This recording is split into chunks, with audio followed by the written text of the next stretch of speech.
السلام علیکم. علامه اقبال اوپن یونیورسيټي کتابونه څرنګه سټل کیږي او دې طریقه څرنګه دو او ا طریقه به ان شاء الله العزیز مجابدغي ویډیو کې بیانو او تفصیلی سره دا وره او اخیری رسا او ان شاء الله العزیز تاسو به د دې والا قابل جوړ شئ چې تاسو به د علامه اقبال اوپن یونیورسيټي ولا کتابونه چې دي هغه شي طریقې سره انسټال کوئ او ورزو مونږه تاسو سره ویډیو شیر کوو او که تاسو ما ولا چینل سبسکرایب نه کړئ دا چینل هم سبسکرایب کړئ. والسلام ورزو ویډیو وګورئ. ټول نامه کې به ګوګل ته راشي، ګوګل باندې به کلیک کړئ او وګورئ کې سافت بک AIOU باندې او دا به ګوګل کې ولیکئ. ګوره سافت بک AIOU والا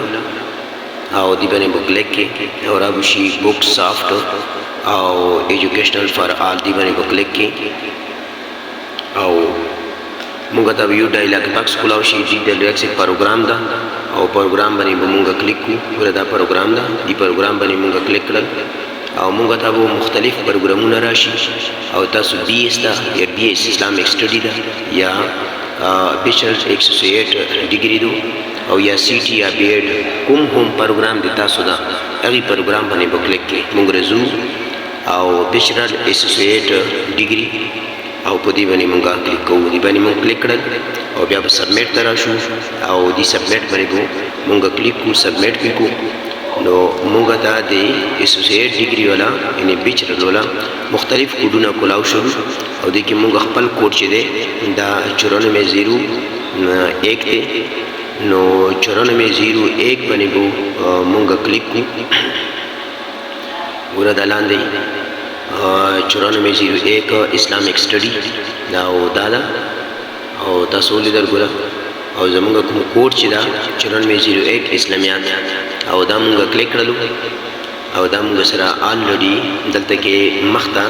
ډاونلوډ لیکل شوی دا او دی ډاونلوډ باندې مونږ کلیک کوو. ګوره دی ډاونلوډ باندې مونږ کلیک کړلو نو مونږ سره ډاونلوډ دا به ډاونلوډ شي او کله چې دا کتاب ډاونلوډ شي نو دا موږ ډاونلوډینګ ځای ته راشي او ګوره دا موږ ډاونلوډینګ ځای ته راغلو. ډاونلوډ اگین که تاسو غواړئ نو ډاونلوډ اگین به خامخا وایي ځکه چې پهله ځل کې نه وي انسټال شوی. نو زموږ ډاونلوډینګ ته راغلو ګوره دا هغه د ډاونلوډینګ شروع دی او صرف 50 منټ لیفټ غواړي او دا چې کله کمپلیټ شي نو زموږ کتاب آلریډي ګوره ډاونلوډ شول او موږ دې باندې کلیک کړلو او دې باندې کله کلیک کړئ نو اسلامیات لازمي موږ سره انسټال شول. کوډ 9401 5436 یا 416 کوډ وی دا یو کتاب یې ټول دې پاره دا نو دې طریقې سره موږ کتاب انسټال کړو. کومه ته پته نه وي چې زموږ کوم کوډ دی هغه د پاره موږ سره طریقه دا موږ ورش په AIOU ته AIOU انرولمنت به وایو او دا چې موږ کلیک کوو موږ ته ډایلاګ باکس کولاو شو دغه خپل ID ورکو او پاسورډ هم دغه ID دا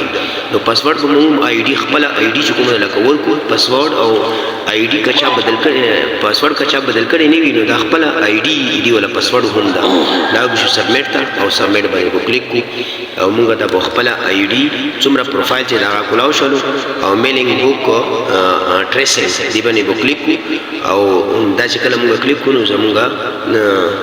یو ډایلاګ باکس لګي میلینګ بوکس ټریسینګ دارته کولاو شو دی باندې موږ کلیک کو. کله مونږ کلیک کړلو دلته براشو مونږ سرچ تا او سرچ باندې مونږ کلیک او سرچ مونږ کلیک کړلو زمونږ ولا AIOUN چې دی دی باندې مونږ کلیک